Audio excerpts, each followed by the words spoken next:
Last class में हम पढ़ रहे थे रासायनिक समीकरणों को लिखने के चरणों के बारे में बात कर रहे थे। तो रासायनिक समीकरणों के 5 चरण हम पढ़ चुके थे। पहला चरण था रासायनिक समीकरणों को लिखने के लिए सबसे पहले क्रिया कारक को लिखकर तीर का निशान लगाया जाता है, उसके पश्चात उत्पाद को लिखा जाता है। तो क्रिया कारक जैसे कार्बन है, ऑक्सीजन, ये दोनों हो जाएंगे क्रिया कारक। उसके बाद लगाएंगे तीर का निशान और फिर लिखेंगे उत्पाद को।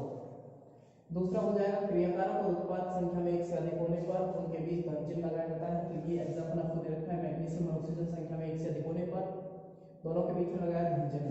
और अब उत्पाद बना हमारे पास में मैग्नीशियम ऑक्साइड। तीसरा हो जाएगा रासायनिक अभिक्रिया में द्रव्यमान का ना तो निर्माण किया जा सकता और न इसका क्षय होता है। तो दोनों और यानी कि तीर के निशान के दोनों और अभिकारकों और उत्पादों की परमाणु की संख्या क्या होगी, समान होगी। चौथा हो जाएगा दोनों और के अणुओं की संख्या को बढ़ा करके या घटा करके रासायनिक समीकरण को संतुलित किया जाता है। और रासायनिक समीकरण को संतुलित किया जाता है कौन सी विधि के द्वारा, अनुमान विधि या हीट ट्रायल मेथड के द्वारा। और रासायनिक समीकरण को संतुलित करने के लिए सर्वप्रथम समीकरण में से ऑक्सीजन में हाइड्रोजन को छोड़कर अन्य परमाणुओं को संतुलित किया जाता है। तो बात करें अपन बैलेंस करने की, किस प्रकार से समीकरण को बैलेंस किया जाता है।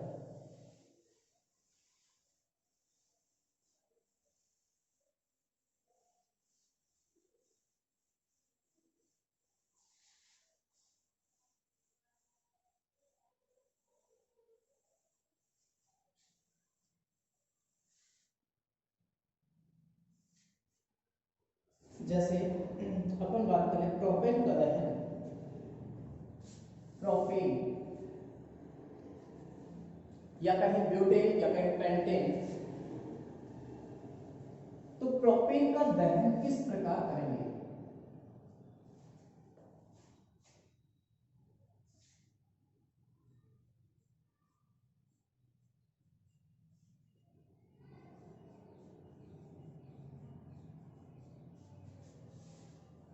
प्रोपेन का दहन,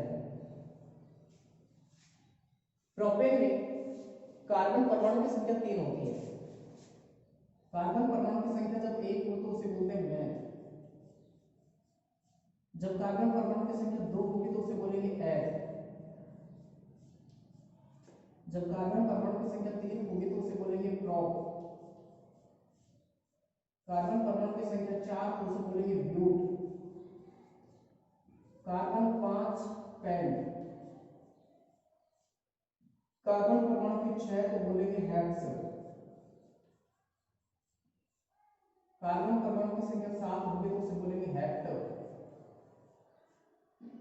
कार्बन परमाणु की संख्या 8 होगी तो उसे बोलेंगे ऑक्ट। कार्बन परमाणु की संख्या 9 होगी तो उसे बोलेंगे नॉन।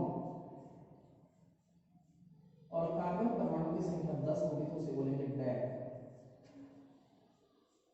इस प्रकार इनके पूर्व लग्न का निर्धारण किया जाता है। यानी कि कार्बन परमाणु की संख्या के आधार पर जब किसी भी हाइड्रोकार्बन श्रृंखला का नामकरण करेंगे तो पूर्व लग्न का निर्धारण किया जाता है हाइड्रोकार्बन श्रृंखला में उपस्थित कार्बन परमाणु की संख्या के आधार पर। और अनुलग्न का निर्धारण करते हैं उनके बीच, इनके बीच कार्बन परमाणु के बीच बॉन्डिंग के आधार पर। जब कार्बन कार्बन के बीच बॉन्ड सिंगल है तो अनुलग्न होगा एन। जब कार्बन कार्बन के बीच बॉन्ड डबल है तो अनुलग्न होगा ईन। और जब कार्बन कार्बन के बीच बॉन्ड ट्रिपल है तो अनुलग्न होगा आइन। प्रीफिक्स एंड सफिक्स, पूर्वलग्न और अनुलग्न। अब हम बात कर रहे हैं प्रोपेन का दहन। प्रोपेन का सूत्र होगा C3। अब प्रोपेन का सूत्र बनाने के लिए हमने सबसे पहले प्रोप यानी कि कार्बन परमाणु कितने हैं, 3, 1, 2 और 3। फिर बाद में अनुलग्न में कह रहा है एन, तो एन के लिए प्रत्येक के बीच में बॉन्ड कौन सा होगा, सिंगल। अब इनके ऊपर हाइड्रोजन परमाणु जोड़ देंगे, 1 2 3 4 5 6 7 8 हाइड्रोजन 1 2 3 4 5 6 7 और 8। तो प्रोपेन का सूत्र हो जाएगा C3H8। और इसका किया दहन ऑक्सीजन। अब दहन जो होगा वो होगा ऑक्सीजन परमाणु की उपस्थिति में। तो कार्बन जो है वो ऑक्सीजन के साथ जलेगा, कार्बन डाइऑक्साइड का निर्माण करेगा और हाइड्रोजन ऑक्सीजन के साथ मिलकर निर्माण करेगा जल का। तो ये सूत्र है प्रोपेन का।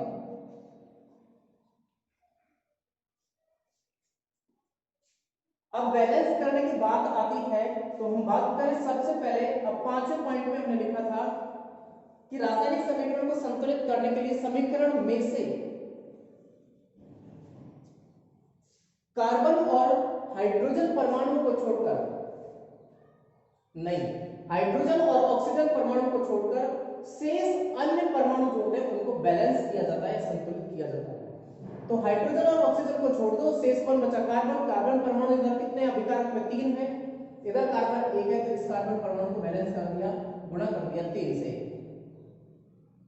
अब बारी आती है हाइड्रोजन परमाणु की संख्या में, हाइड्रोजन और ऑक्सीजन को लेते हैं तो हाइड्रोजन संख्या में अधिक है, इसलिए हाइड्रोजन को लिया। अभिकारक पद में हाइड्रोजन परमाणु की संख्या 8 है, जबकि उत्पाद में हाइड्रोजन परमाणु की संख्या 2 है, तो इसको मल्टीप्लाई कर दिया 4 से। अभिकारक में ऑक्सीजन 2 है, जबकि उत्पाद में ऑक्सीजन 3 2 6 और 4 10, तो इस अभिकारक को गुणा कर दिया ऑक्सीजन को 5 से। अब हम इधर लेते हैं कार्बन परमाणु की संख्या अभिकारक में कितनी है? 3। हाइड्रोजन परमाणु की संख्या अभिकारक में कितनी है? 8। और ऑक्सीजन परमाणु की संख्या अभिकारक पद में कितनी है? 10। उत्पाद पद में कार्बन परमाणु की संख्या 3, हाइड्रोजन परमाणु की संख्या 8, 3 कार्बन, हाइड्रोजन 4 दूनी 8 और ऑक्सीजन कितनी है? 3 दूनी 6, 3 दूनी 6 ऑक्सीजन और 4, 6 और 4 10। यानी कि ये हमारी अभिक्रिया जो है इस प्रकार से बैलेंस होगी। तो कार्बन और यानी कि अभिकारक और उत्पाद दोनों में परमाणु की संख्या क्या होगी? समान होगी।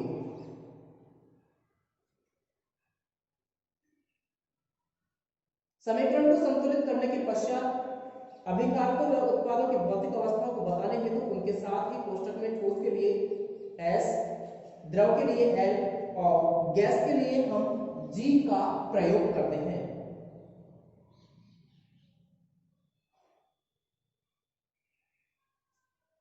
तो छठा पॉइंट हो जाएगा हमारा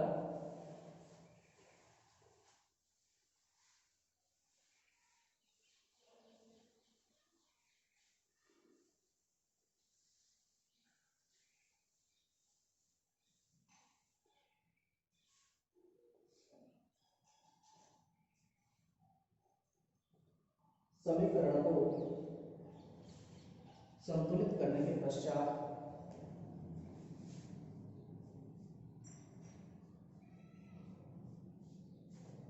समीकरण को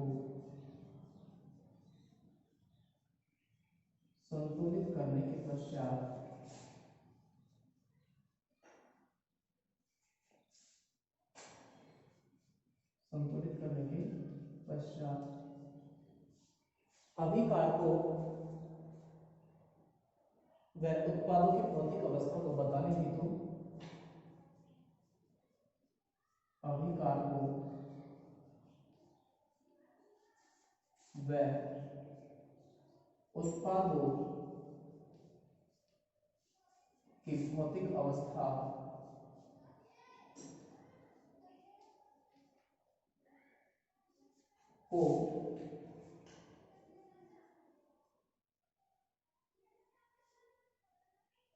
को बताने हेतु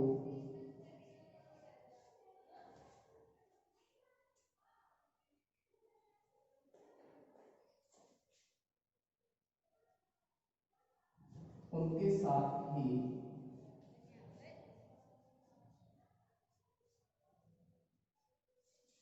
कोष्ठक में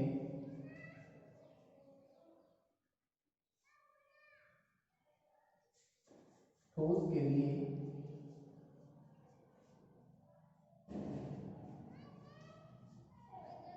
S, द्रव के लिए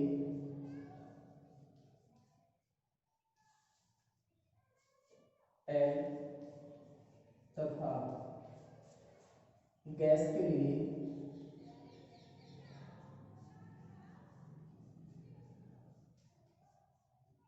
G से प्रदर्शित करते हैं,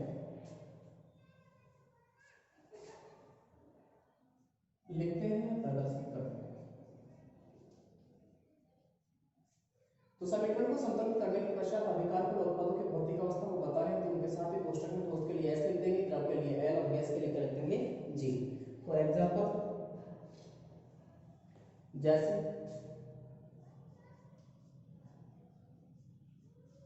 कार्बन को प्रदर्शित किया एस से,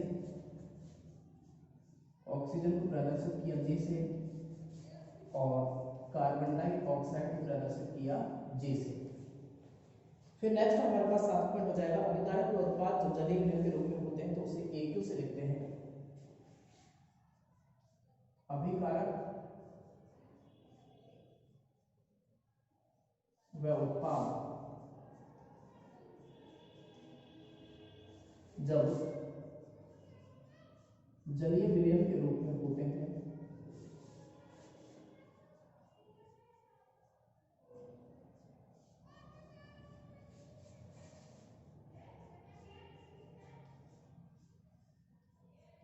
अभिकारक व उत्पाद जब जलीय विलयन के रूप में होते हैं तो उसे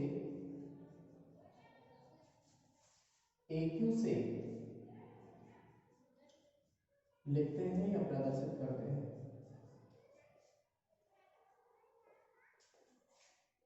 जैसे बिना भुजा चुना कैल्शियम ऑक्साइड CaO, ये होगा सॉलिड, प्लस इसको पानी में डाला H2, ये होगा लिक्विड। तो बिना भुजा चुना इसको पानी में डालेंगे कि भुज जाएगा, भुजा हुआ चूर्ण बनेगा CaOH का होल ट्वाइस, ये होगा जलीय विलयन के रूप में, तो इसको प्रदर्शित करेंगे AQ से। कैल्शियम ऑक्साइड कलिकंटा कड़ी का चूना होता है और ये होता है सॉलिड स्टेट में, पत्थर जैसा होता है, और इसे जैसे पानी में डालेंगे तो तीव्र बुदबुदाहट के साथ गैस निकलेगी, हीट देगा, उष्मा ऊर्जा देगा, और साथ ही कैल्शियम हाइड्रोक्साइड का निर्माण करता है CaOH का होल ट्वाइस जलीय विलयन बनता है, जिसका उपयोग करते हैं सफेदी के लिए, दीवारों पर सफेदी के लिए किसका उपयोग करते हैं, कैल्शियम हाइड्रोक्साइड के विलयन का। तो अभिकारक में उत्पाद जब जलीय विलयन के रूप में होते हैं तो उसे किससे लिखेंगे, AQ से लिखते हैं। अभिक्रिया उत्क्रमणीय होने पर उन दोनों अभिक्रिया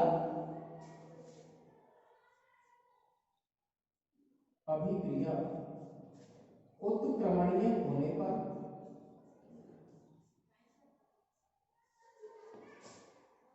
अभिक्रिया उत्क्रमणीय होने पर अर्थात दोनों दिशाओं में होने पर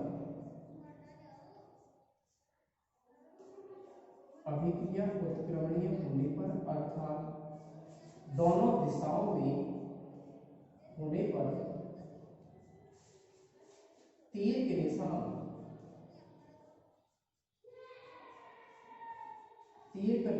और कौन सा तीर का निशान, इस प्रकार से रिवर्स के बाद अग्र और प्रतीक, अभिक्रिया उत्क्रमणीय होने पर अर्थात दोनों दिशाओं में होने पर तीर का निशान अग्र और प्रतीक प्रकार का प्रयुक्त किया जाता है,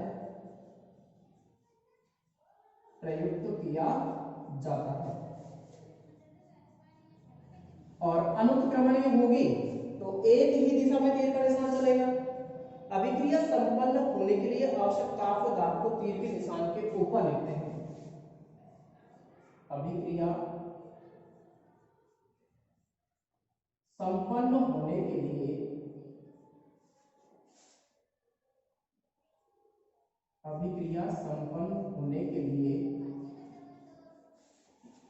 आवश्यक ताप व दाब को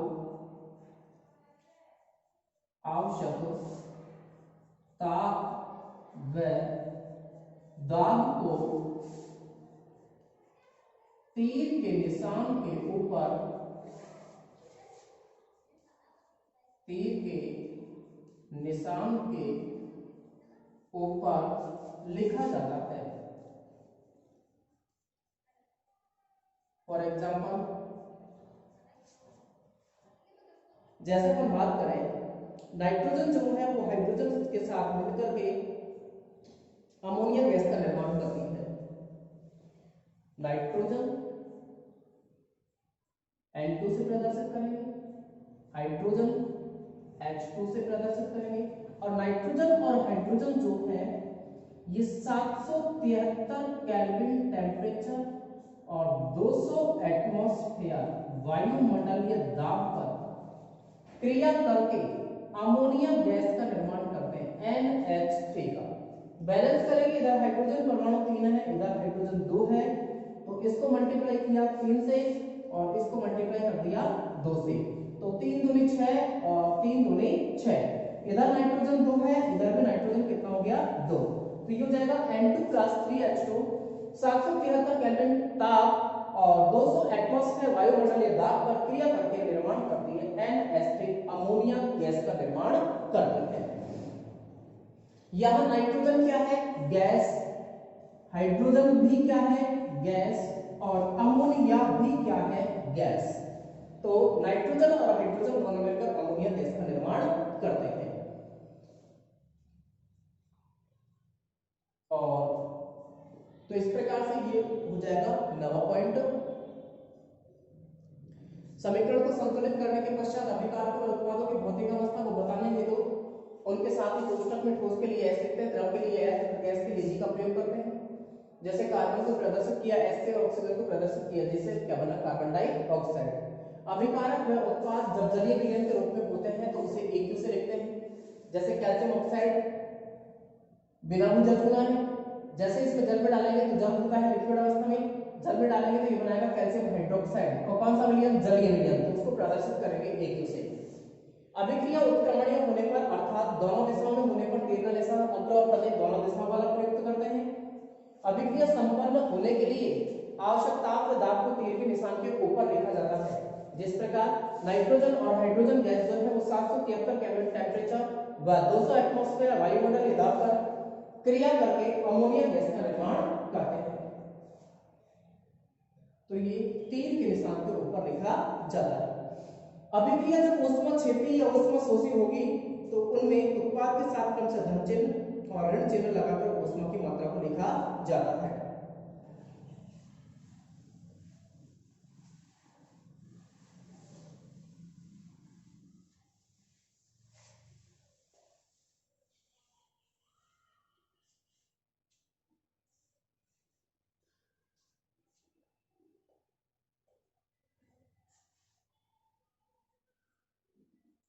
ऊष्मक्षेपी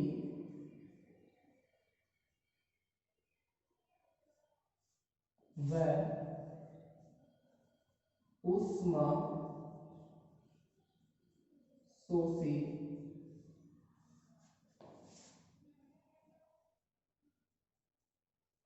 अभिक्रिया के लिए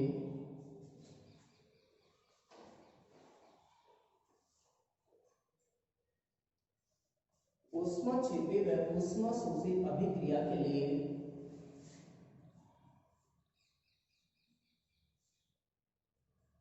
उत्पाद के साथ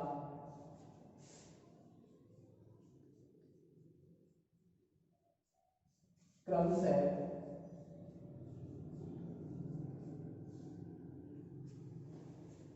धन चिन्ह व ऋण चिन्ह लगाकर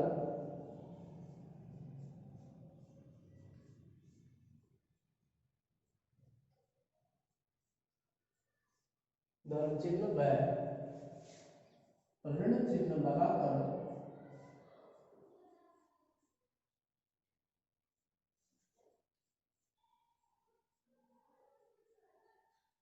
लगाकर ऊष्मा की मात्रा को लिखा जाता है।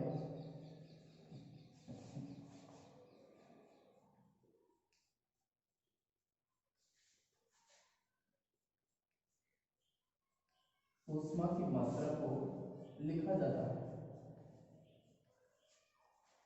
जैसे फॉर एग्जांपल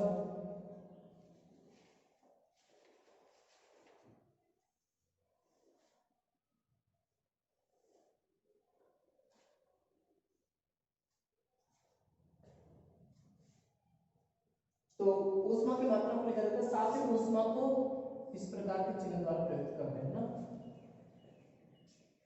जैसे नाइट्रोजन और हाइड्रोजन गैस मिलकर अमोनिया गैस का निर्माण करती है NH3 का, साथ ही 10.5 किलो कैलोरी पर मोल किलो कैलोरी प्रति मोल ऊर्जा का क्या करती है, उत्सर्जन करती है। जब नाइट्रोजन और हाइड्रोजन गैस मिलकर अमोनिया गैस का निर्माण करती है तो साथ में वो 10.5 किलो कैलोरी प्रति मोल ऊर्जा का उत्सर्जन करते हैं। तो ये तो हो जाएगा, प्लस चिन्ह तो लगाया था ऊष्माक्षेपी अभिक्रिया के लिए, तो ये तो होगी ऊष्माक्षेपी अभिक्रिया।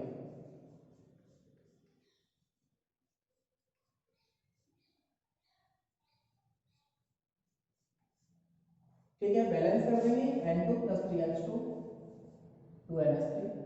और जब नाइट्रोजन व ऑक्सीजन गैस मिलकर नाइट्रोजन डाइऑक्साइड गैस का निर्माण करती है तो वो इसके निर्माण के लिए साथ में 21.6 किलो कैलोरी प्रति मोल ऊर्जा का अवशोषण करती है। कितने का, 21.6 किलो कैलोरी प्रति मोल ऊर्जा का अवशोषण करके वो निर्माण करती है नाइट्रोजन डाइऑक्साइड का। तो ये हो जाएगी ऊष्मा शोषी अभिक्रिया।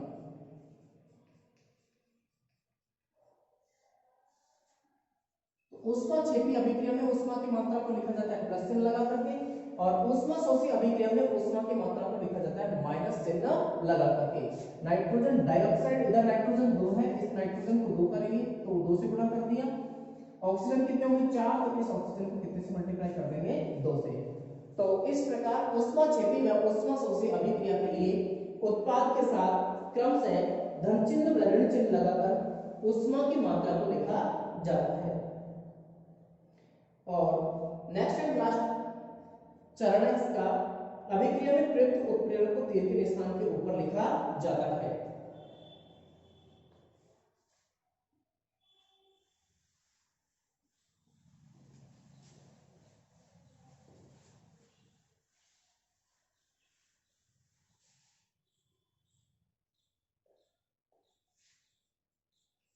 अभिक्रिया में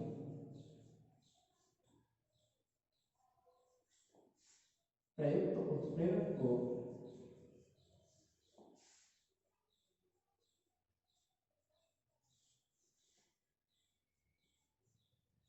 तीर के निशान के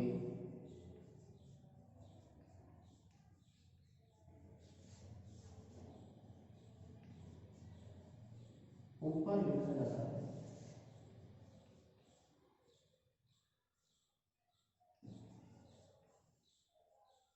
फॉर एग्जांपल जैसे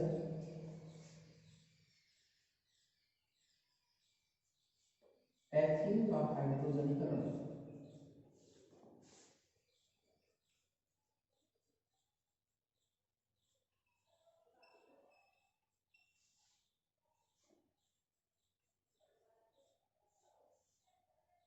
एथीन, एथीन का सूत्र हो जाएगा CH2 डबल बॉन्ड CH2, हाइड्रोजनीकरण किया H2, निकेल उत्प्रेरक की उपस्थिति में Na, और CH2 जो है वो निकेल उत्प्रेरक की उपस्थिति में जैसे इसका हाइड्रोजनीकरण करेंगे तो ये चेंज हो जाएगा CH3 सिंगल बॉन्ड CH3। तो ये है एथेन, एथीन, और ये है एथेन। तो एथीन का हाइड्रोजनीकरण किया कौन से उत्प्रेरक की उपस्थिति में, निकेल उत्प्रेरक की उपस्थिति में। तो पुराने बंध टूटते हैं, नए बंधों का निर्माण होता है, यानी कि सिंगल डबल बॉन्ड जो है वो सिंगल बॉन्ड में कन्वर्ट हो जाएगा। जैसे ही हाइड्रोजन, एक हाइड्रोजन परमाणु पर और एक हाइड्रोजन परमाणु नीचे जुड़ेगा तो संरचना बन जाएगी CH3 सिंगल बॉन्ड CH3, यानी कि इस कार्बन परमाणु के बाह्यतम कोश में 4 और इस कार्बन परमाणु के बाह्यतम कोश में भी कितने 4। तो 3 तो हाइड्रोजन परमाणु से, इसके 4 हो गए ये, और इसके 4 1 2 3 और 1 4। तो एक एक इलेक्ट्रॉन का साझा तो करते हैं दोनों कार्बन परमाणु, और 3 इलेक्ट्रॉन लेंगे किससे, तीनों हाइड्रोजन परमाणु से एक इलेक्ट्रॉन का साझा करते हैं। इस प्रकार से ये अपने बाह्यतम कोश में 8 इलेक्ट्रॉन पूरे करते हैं।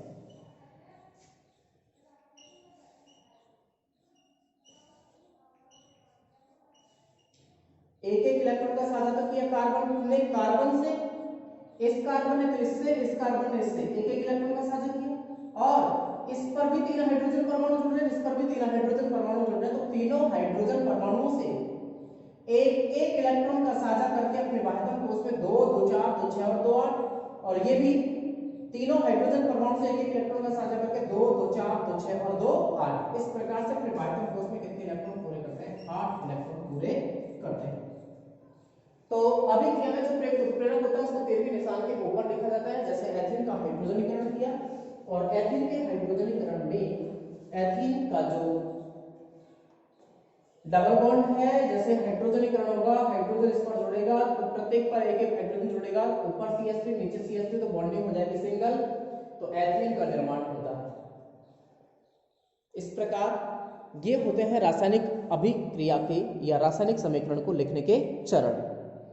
नेक्स्ट अगले क्लास में।